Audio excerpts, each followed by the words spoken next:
The Galactic Council had watched Earth for 300 years. They sent small probes to study the blue planet and its strange inhabitants. The elder races of the galaxy found humans amusing at first. These creatures fought over small pieces of land. They argued about things that did not matter. They had not even left their own world yet. But the council grew worried as decades passed. Humans were learning too fast. They split the atom. They built machines that could think. They sent robots to other planets in their system. The elder races had taken thousands of years to achieve such things. Humans did it in mere centuries. Admiral of the Dominion fleet was old by his species' standards. He had served the Council for 200 years. He had destroyed 12 civilizations that posed threats to galactic peace.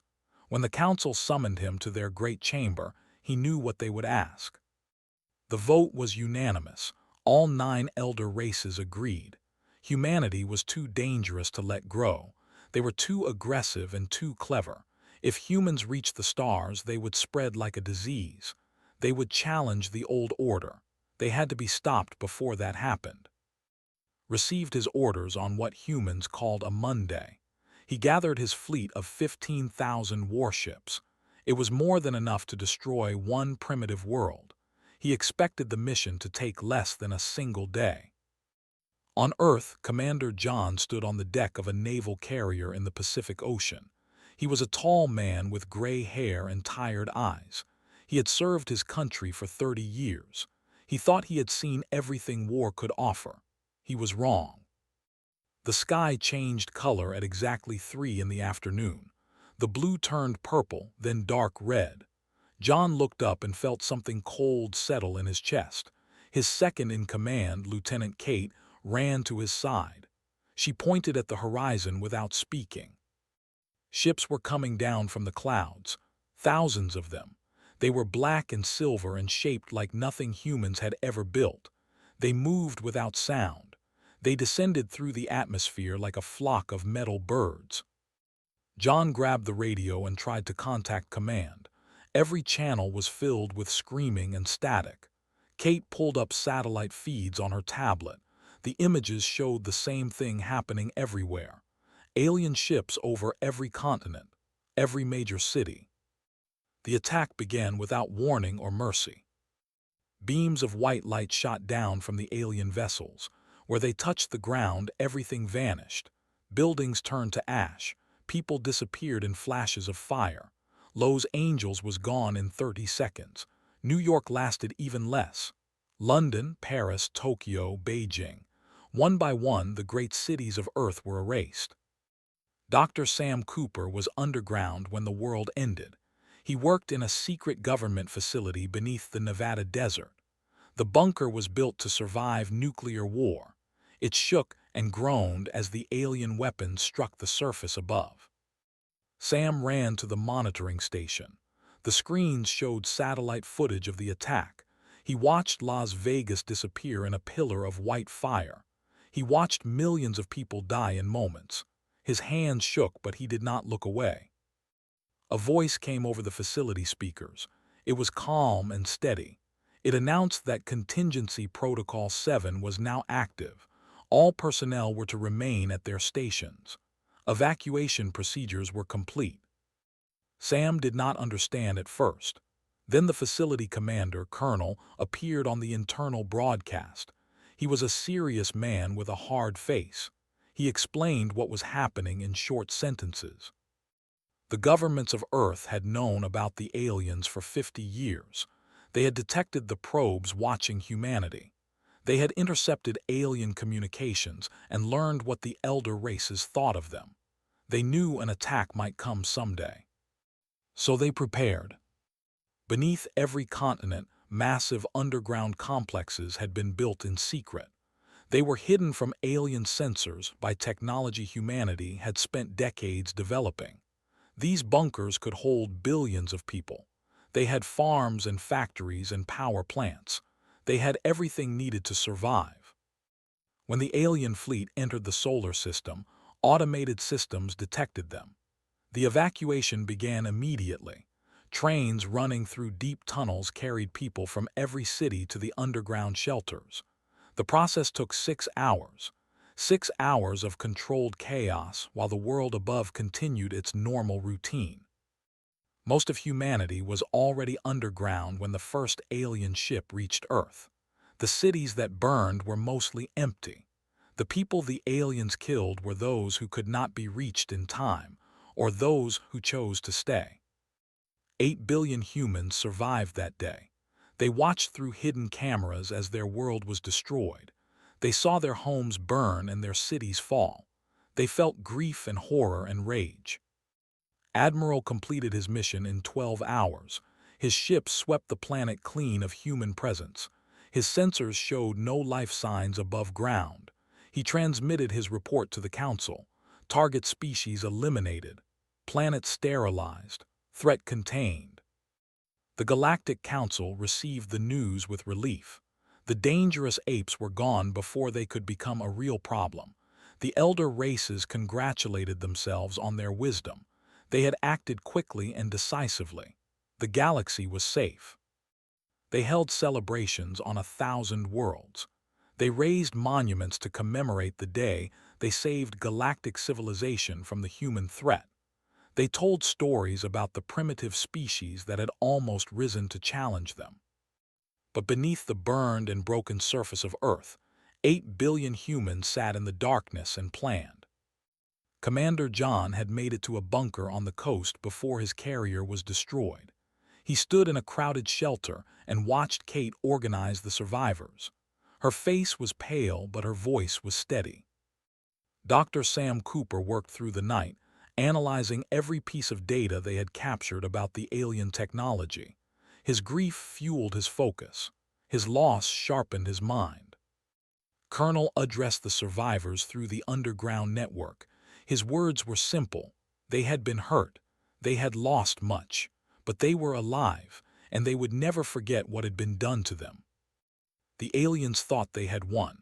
They thought humanity was dead and gone. They returned to their comfortable lives among the stars, never looking back at the world they had burned. They should have looked. They should have made sure.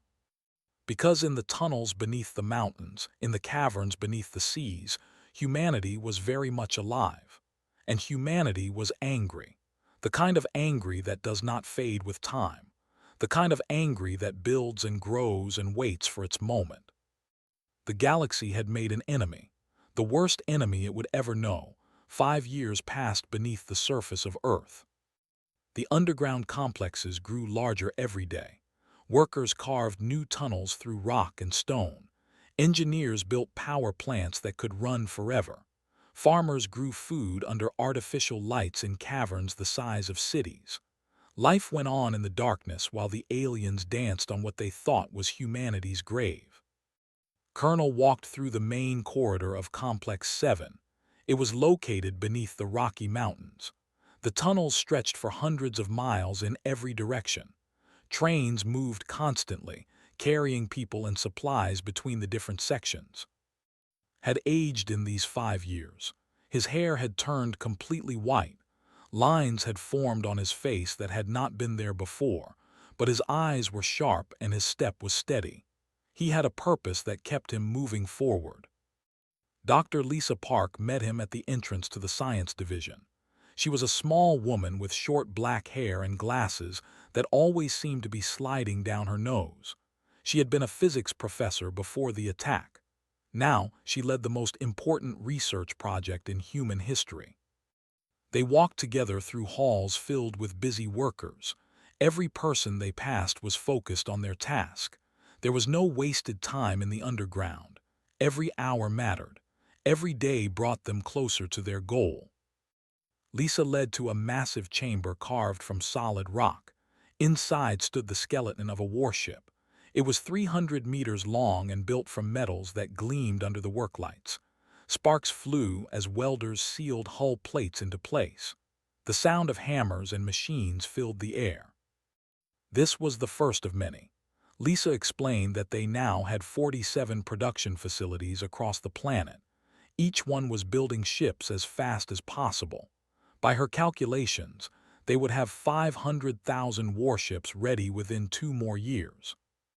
Looked at the ship and felt something he had not felt in a long time: hope.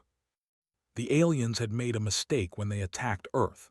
They had destroyed cities, but they had also crashed dozens of their own vessels. Some were shot down by human defenses.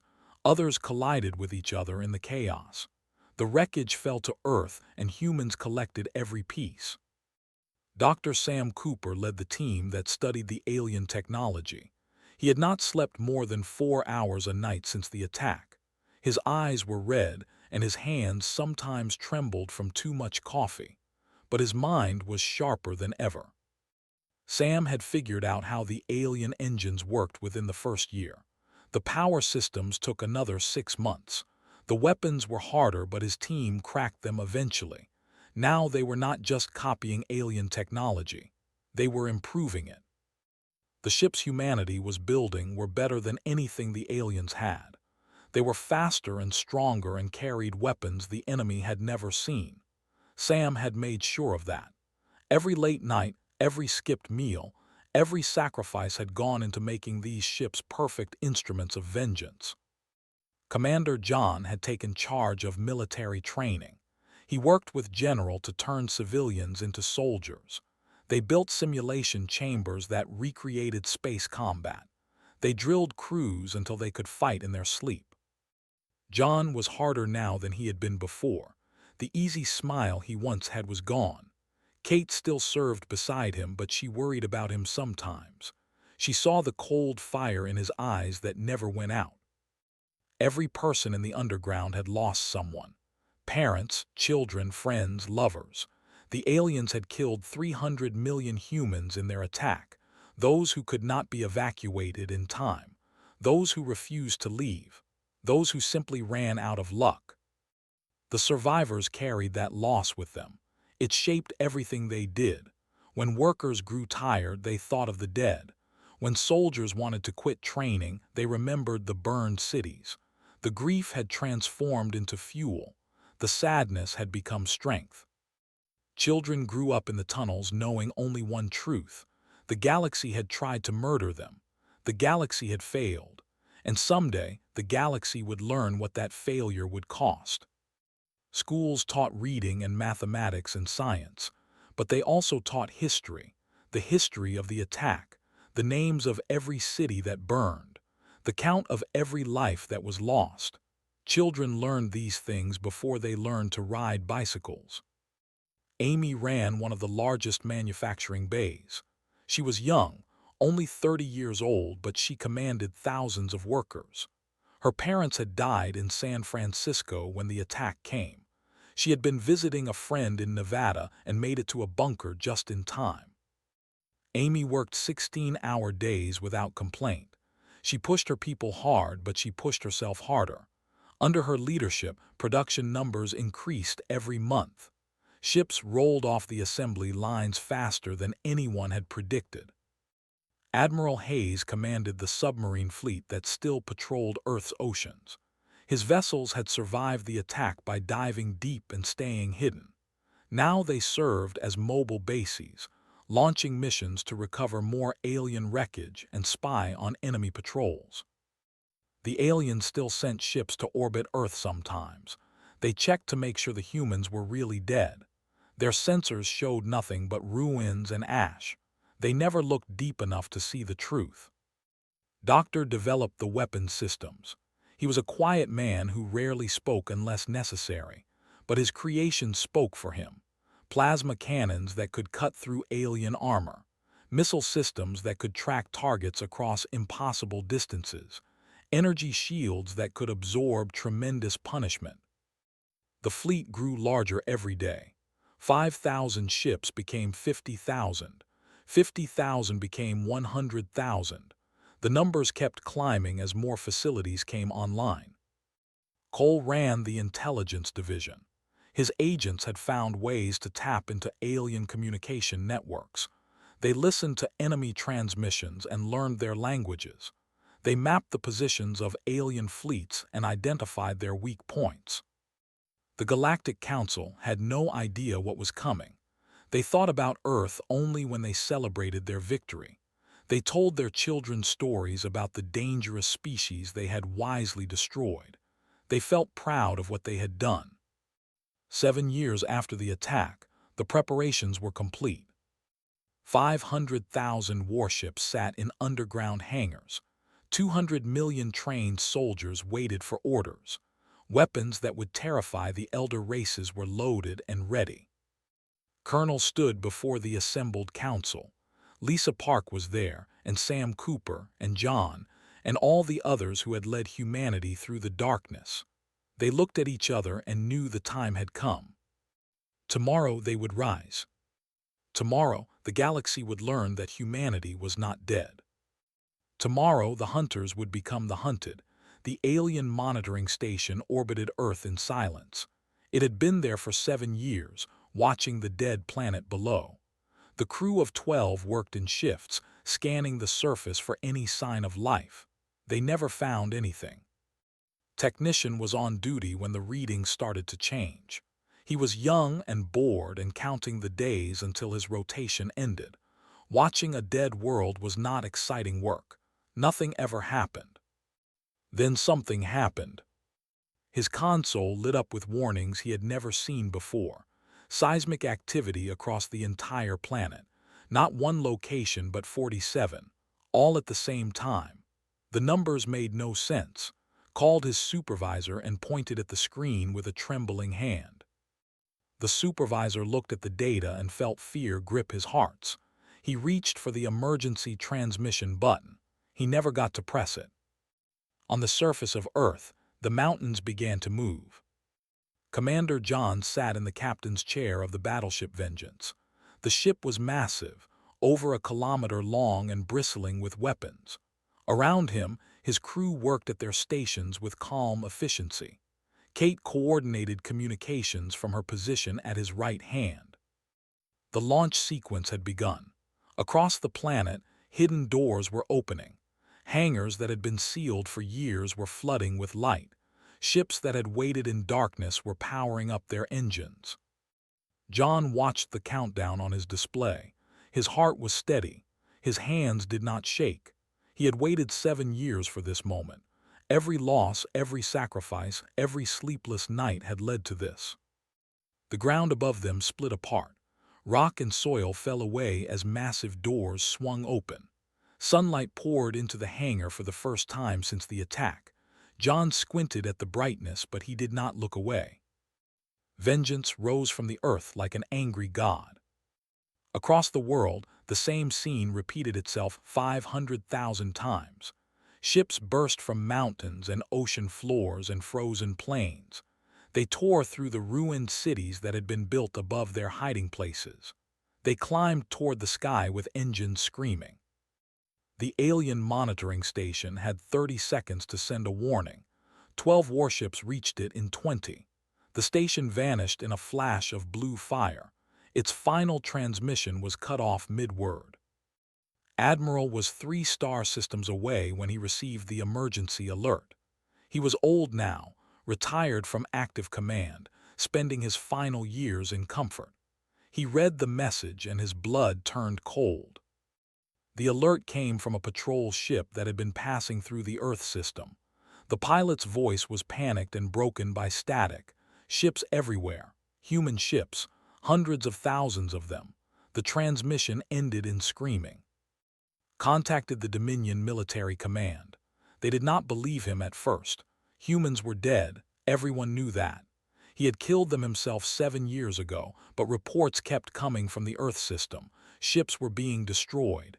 Stations were going dark. Something impossible was happening. In orbit around Earth, the human fleet assembled.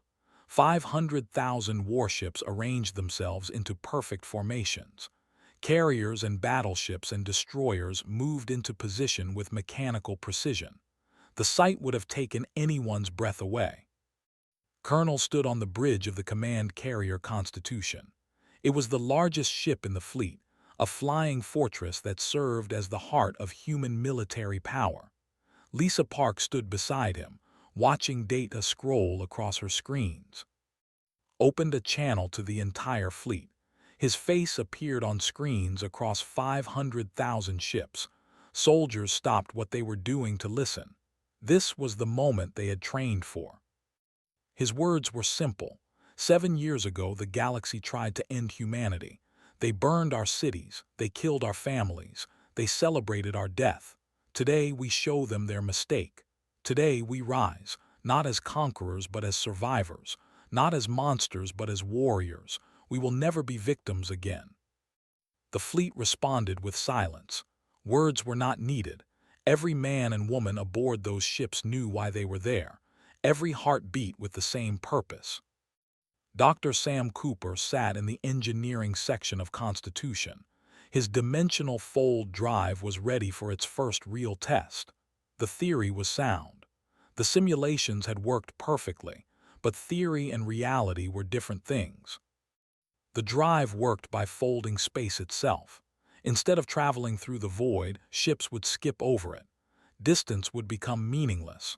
A journey of light years would take seconds. If it worked, humanity would have an advantage no alien fleet could match. Sam initiated the drive sequence. Power flowed through systems he had spent years designing. The ship hummed with energy that made teeth ache and hair stand on end. Space twisted around the fleet. The stars stretched into lines of light. Colors that had no names washed across the. For a moment that felt like forever, the ships existed somewhere outside normal reality. Then they were somewhere else. The Dominion's core territory spread before them. Alien worlds hung in the void like jewels. Defense stations and patrol fleets dotted the space around them. None of them had expected visitors. Admiral Hayes commanded the vanguard force. His ships were the first to engage the enemy. Dominion patrol vessels scrambled to respond, but they were too slow. Human weapons tore through their shields like paper. The battle was short and brutal. Alien ships exploded in silence. Escape pods launched, but human vessels did not fire on them, had given strict orders.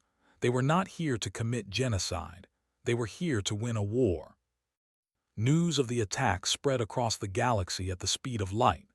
The Galactic Council received reports of human ships appearing from nowhere and destroying everything in their path. Panic gripped the elder races. How was this possible? The humans were dead. They had made sure. They had watched the planet burn. There had been no survivors. But there were survivors, 8 billion of them, and they had spent 7 years preparing for this day. More fleets folded into Dominion space. 100 task forces spread across enemy territory like a wave of steel and fire. Alien commanders sent desperate calls for reinforcement. Most of those calls went unanswered. The war had begun, and humanity intended to finish it. On the Bridge of Vengeance, John allowed himself a small smile. Kate saw it and smiled back. They had survived the end of the world. They had crawled out of the ashes. Now they would show the galaxy what humanity could do. The stars belonged to them now. They just had to take them. The Battle of Prime lasted 4 hours. Admiral had gathered the largest fleet in Dominion history. 30,000 warships assembled around the capital world. He had come out of retirement to lead them personally. He had destroyed humanity once. He would do it again. He was wrong. The human fleet appeared at the edge of the system like ghosts stepping out of shadows. Their dimensional fold drives let them arrive without warning. One moment the space was empty. The next moment it was filled with 500,000 engines of war. Ordered his fleet to attack. His ships surged forward with weapons blazing. They had numbers and experience and the pride of the elder races behind them. They believed they would win. Captain Miller led the first destroyer group into battle. His ships were smaller than the alien vessels but faster and more agile. They weaved through enemy fire like dancers. Their weapons found weak points that alien shields could not protect. Lieutenant Torres coordinated the fighter wings. Thousands of small craft launched from human carriers and swarmed toward the enemy. They moved in patterns that alien targeting systems could not predict. They struck and vanished and struck again. The dimensional fold drives changed everything. Human ships would disappear in the middle of combat. They would reappear behind enemy lines and open fire before anyone could react. Alien commanders screamed orders that their crews could not follow fast enough. Commander John guided vengeance through the heart of the enemy formation.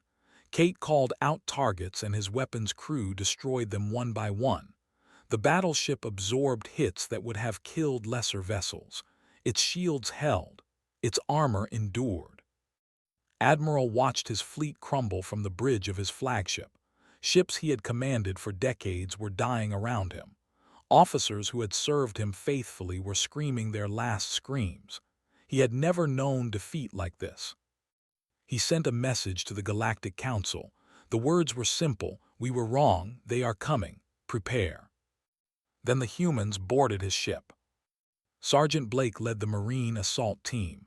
They cut through the flagship's hull with plasma torches and poured inside. The corridors were dark and filled with smoke. Alien soldiers tried to stop them. They failed.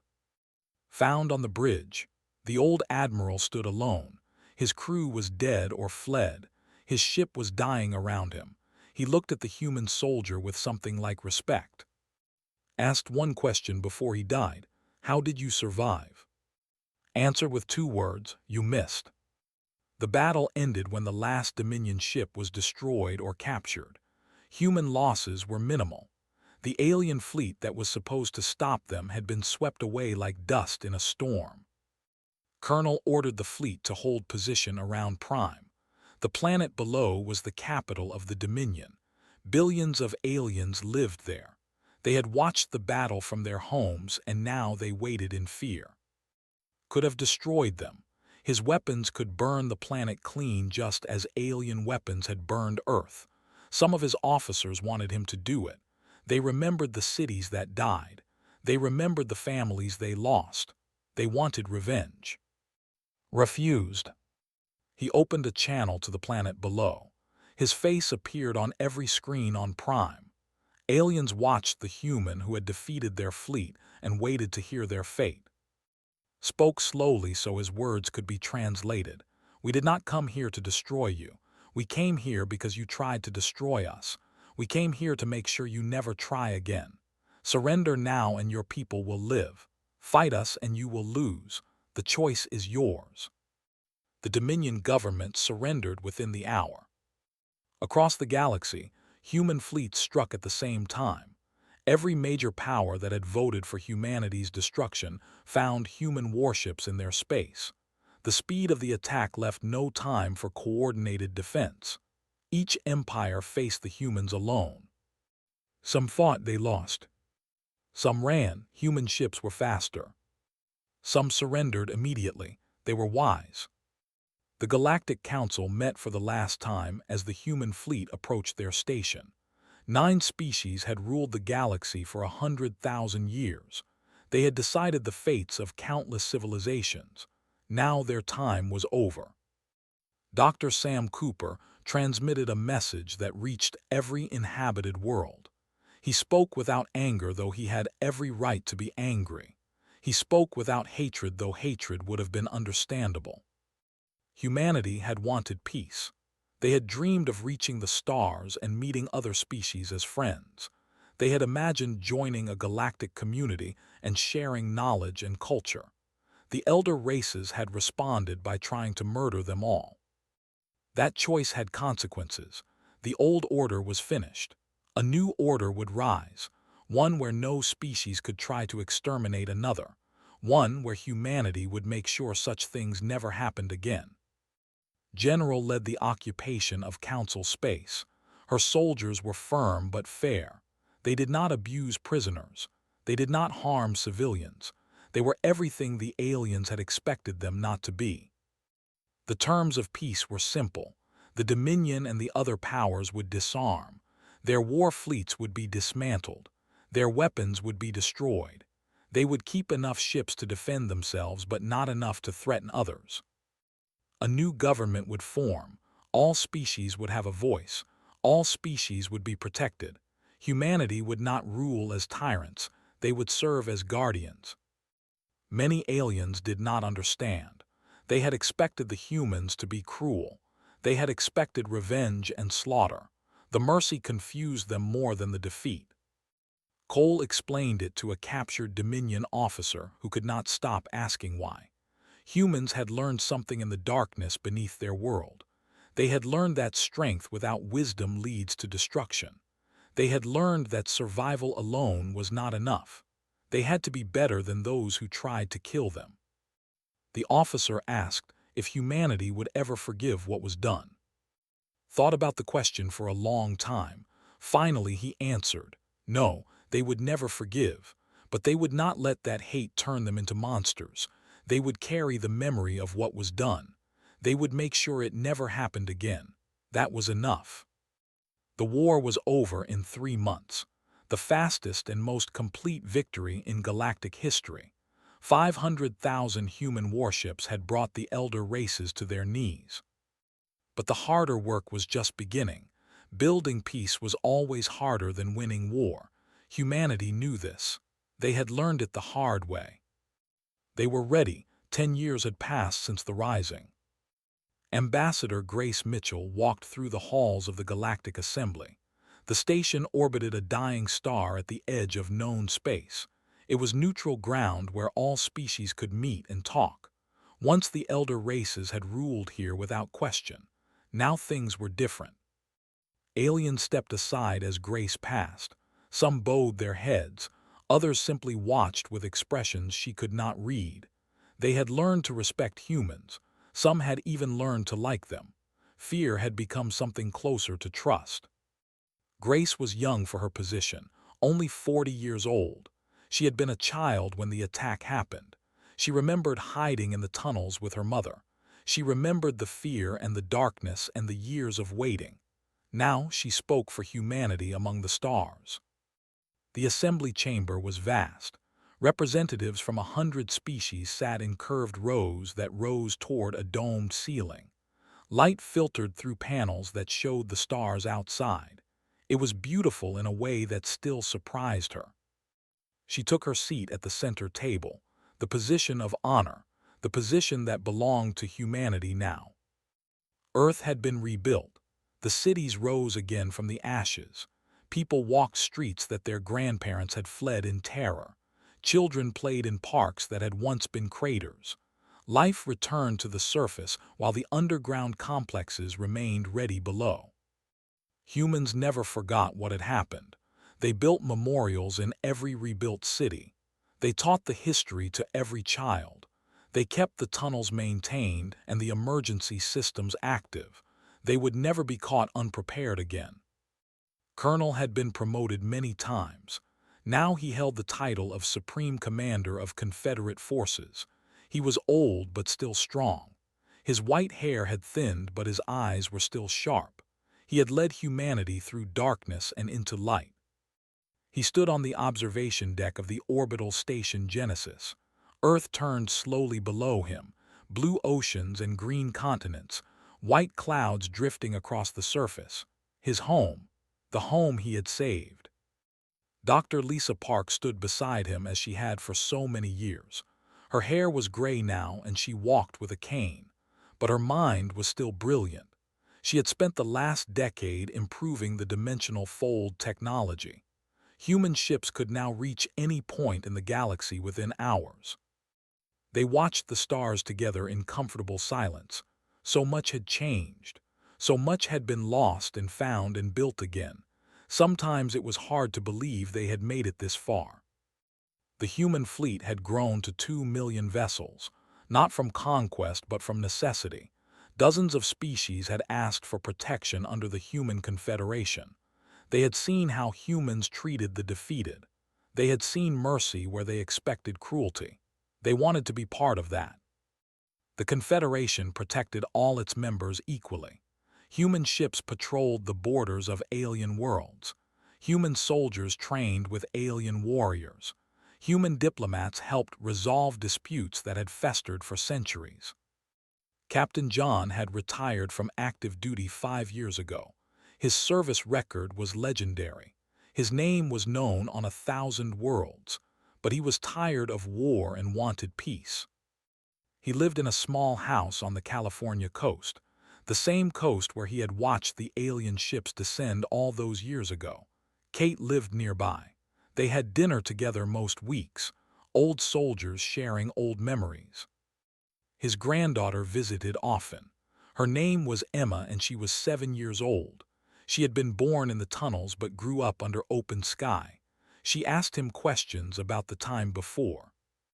John told her stories about the world before the attack, about the years underground, about the rising and the war and the peace that followed. He tried to explain what it had meant to look up at the stars with wonder instead of vigilance. Emma listened with wide eyes. She could not imagine a time when humans did not rule the stars. She could not understand why anyone would want to hurt them. The galaxy seemed so peaceful now. Dr. Sam Cooper had finally started sleeping more than 4 hours a night.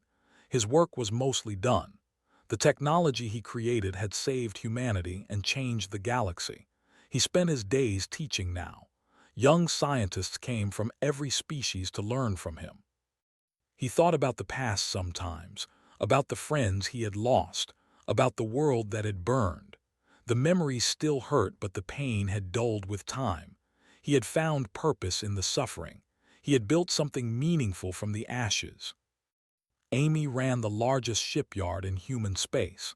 She had turned her grief into productivity and her rage into focus. Now she built ships that protected instead of avenged. She was proud of what she had made.